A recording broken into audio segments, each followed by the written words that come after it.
All India Congress committee के सचिव और मध्य प्रदेश के सह प्रभारी कुलदीप इंदौरा जी आज झाबुआ में हैं। यहाँ सर्किट हाउस पे हमारी उनसे मुलाकात हो गई। कुछ मुद्दों पे हम उनसे बात करेंगे।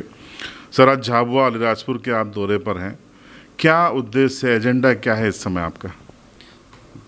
देखिए, आज अखिल भारतीय कांग्रेस कमेटी की ओर से कोविड-19 आउटरीच कार्यक्रम दिया गया है और दूसरा आज जो महंगाई से जो हालात हैं इनको लेकर और मंडल और सेक्टर जो हमारे ज़िलों में ब्लॉकों में गठन होना है उस संबंध में मैं सभी ज़िलों में जाकर वहाँ के कांग्रेस जन जिला अध्यक्ष, ब्लॉक अध्यक्ष और पदाधिकारियों से और हमारे जो प्रभारी प्रदेश कांग्रेस कमेटी की ओर से हैं उन सब से बातचीत करके इन मुद्दों को लेकर हम चर्चा कर रहे हैं। और इस संबंध में कल झाबुआ कांग्रेस के पदाधिकारियों से बातचीत हुई, चर्चा हुई।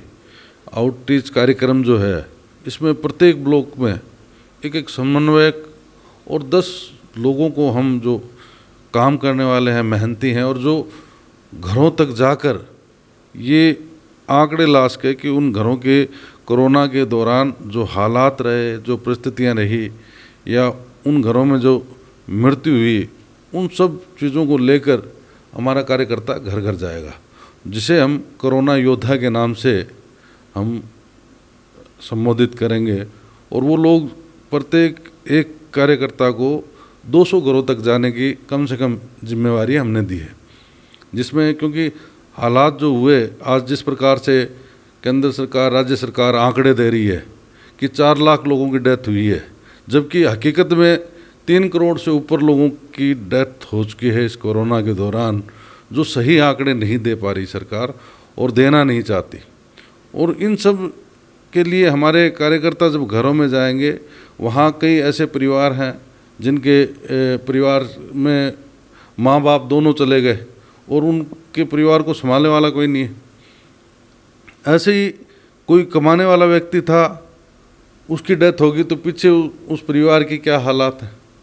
तो ये सब चीज़ें हमने एक फॉर्मेट तैयार किया है, जो फॉर्म जाकर वहाँ घरों में जाकर उन फॉर्म को कंप्लीट करके लाकर जिला कांग्रेस कमेटी, प्रदेश कांग्रेस कमेटी के माध्यम से सोनिया गांधी जी हमारी राष्ट्रीय अध्यक्ष है, उन तक हम भेजेंगे। वहाँ से शोक संदेश भी भेजा जाएगा, कमलनाथ जी के द्वारा भी शोक संदेश भेजा जाएगा और उन वहाँ जो उनकी समस्या है, जो हमसे संभव होगा हम मदद करेंगे और सरकार से मांग करके, क्योंकि कई लोगों को जिस प्रकार से आर्थिक मदद की बात है उसमें सर्टिफिकेट में जब कोरोना उसमें ग्रस्त लिखा ही नहीं तो उसको वो सुविधाएं नहीं मिलेगी।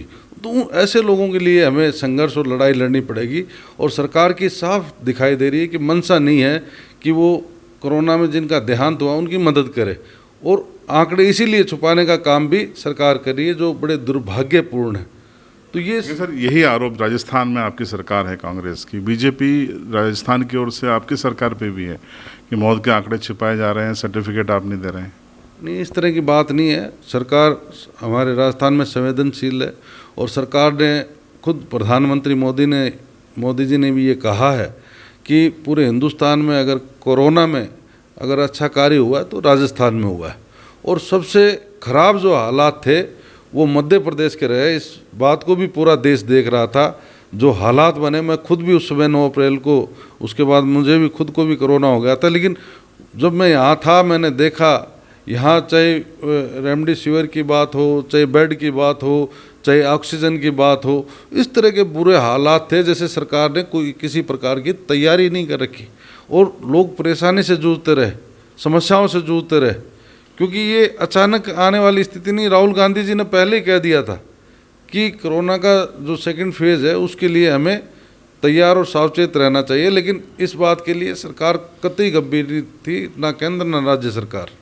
राहुल जी वैक्सीनेशन को लेके भी लगातार सवाल खड़े कर रहे हैं, उन्होंने वैक्सीन की उपलब्धता को लेके सवाल खड़े किए हैं, तो बीजेपी ने कहा है कि अज्ञानता की कोई वैक्सीन नहीं है।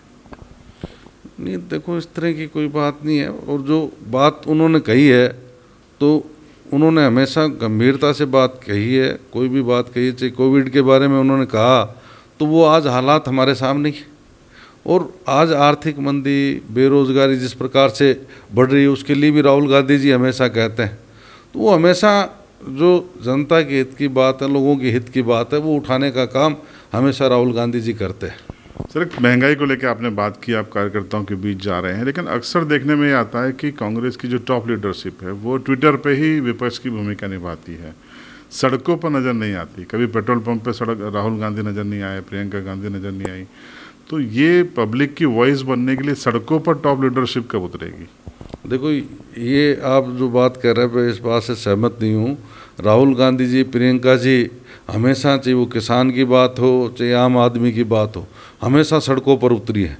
चाहे वो किसानों के मुद्दों को लेकर है, आज महंगाई को लेकर राहुल गांधी जी, सोनिया गांधी जी ने कार्यक्रम दिया, पूरे देश में कार्यक्रम हुआ, पेट्रोल पंपों पे केंद्र सरकार का विरोध किया गया। और आपने भी देखा होगा, पूरे मैं हिंदुस्तान में सबसे ज़्यादा कार्यक्रम जो अच्छा रहा मध्य प्रदेश में रहा, इसमें कोई दो राय नहीं। मैडम ने भी इस बात को कहा कि मध्य प्रदेश में पेट्रोल डीजल मूल्य वृद्धि, महंगाई को लेकर ज़बरदस्त विरोध हुआ, और अभी हम आने वाले समय में भी हमने कार्यक्रम दिए हैं। राष्ट्रीय सोनिया गांधी जी ने भी कार्यक्रम दिए हैं जो लगातार चलेंगे। उसमें चाहे वो ढोल नगाड़े बजाकर, चाहे वो हस्ताक्षर अभियान चलाकर, चाहे साइकिल यात्राएं निकालकर, तो हमारे जिला कांग्रेस कमेटी और ब्लॉक कांग्रेस कमेटी के माध्यम से लगातार ये कार्यक्रम चलेंगे। सर, दो सवाल और हैं। सिंधिया जी के जाने से कांग्रेस को कितना नुकसान मध्य प्रदेश में आप देखते हैं? देखिए, किसी के जाने से कोई फर्क नहीं पड़ता। आज कांग्रेस की स्थिति आप देख रहे हैं, कांग्रेस की स्थिति मजबूत है, कांग्रेस का कार्यकर्ता उत्साहित है, काम कर रहा है और कहीं पीछे नहीं है। और अभी इलेक्शन भी हुआ, उसमें भी परिणाम हमारे पक्ष में आए, और आने वाले जो चुनाव हैं विधानसभा के 2023 में, उसमें कांग्रेस की सरकार बनेगी। और सिंधिया जी को कांग्रेस में रहने से सिंधिया जी को फ़ायदा था, उनके जाने से कांग्रेस को कोई नुकसान नहीं है। अंतिम सवाल सर, जोबट में बाई इलेक्शन होना है जो आपके प्रभार क्षेत्र में आता है, क्या मुद्दे होंगे, क्या तैयारी होंगी, उम्मीदवार को लेकर क्या एक्सरसाइज आपकी शुरू हुई? ये संबंध में भी चर्चा है, हमारे वहाँ बैठक भी है, सबसे बातचीत करके वहाँ के इश्यूज़ लोकल जो है उन सब को लेकर, और मध्य प्रदेश की जिस प्रकार से सरकार चल रही है, ये भी आम जनता देख रही है, समझ रही है कि कांग्रेस की सरकार को किस प्रकार से इन लोगों ने भ्रष्ट तरीके से गिराकर और वापस अपनी सरकार बनाई। इस बात को भी मध्य प्रदेश की जनता समझ चुकी है, और वहाँ के स्थानीय मुद्दों पर चर्चा करके बाकी जो भी इश्यूज होंगे उनको लेकर हम लड़ाई लड़ेंगे, और वो सीट भी निश्चित तौर पे हम जीतेंगे। धन्यवाद। तो ये थे कुलदीप इंदौरा साहब, जो कि ऑल इंडिया कांग्रेस कमेटी के सेक्रेटरी हैं, मध्य प्रदेश के सह प्रभारी हैं। विजन बताया कि कार्यकर्ताओं के बीच वो पहुंच रहे हैं ताकि उनको ऊर्जा का संचार कर सकें, महंगाई और कोविड वॉरियर के रूप में उनको तैयार कर सकें। कितने कामयाब होंगे आने वाला वक्त बताएगा। फिलहाल बने रहिए आप CB लाइव के साथ।